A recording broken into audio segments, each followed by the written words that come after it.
Hi, I'm Jeff McCausland, founder and CEO of Diamond Six Leadership and Strategy. And as we approach the month of March, one of my thoughts always harkens back to, frankly, the anniversary of the fall of the Alamo. As a young boy, I remember being fascinated by the Alamo and the story of Davy Crockett.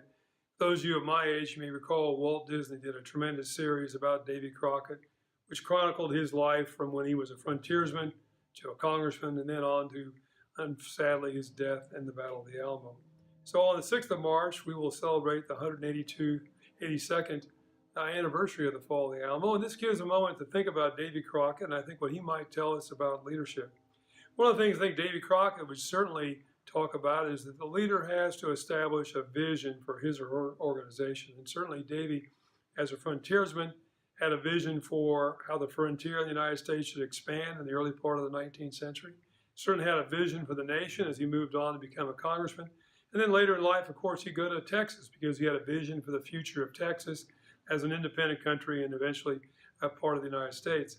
When he arrives in the Alamo, certain other things I think stick out about Davy Crockett as we know of his experience there.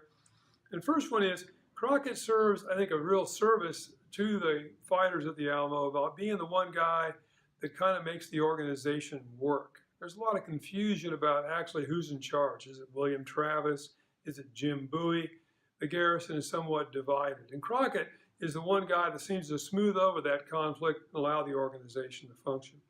Secondly, I think Davy Crockett demonstrates the power of diversity. He shows up with 29 Tennesseans as his contingent at the Alamo. Most of the fighters at the Alamo are from the South, but 20 are from the North. About 40 are British or Irish. There's a handful of Germans. There's one Dane.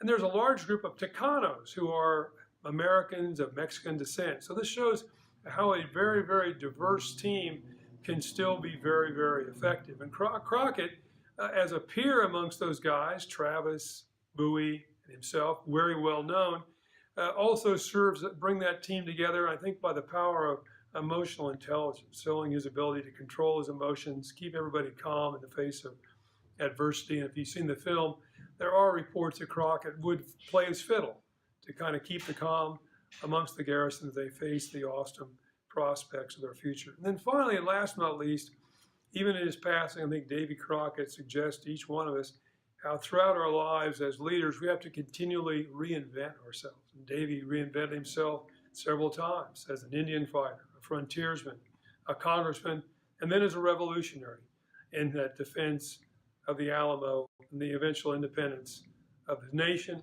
and finally the state of Texas.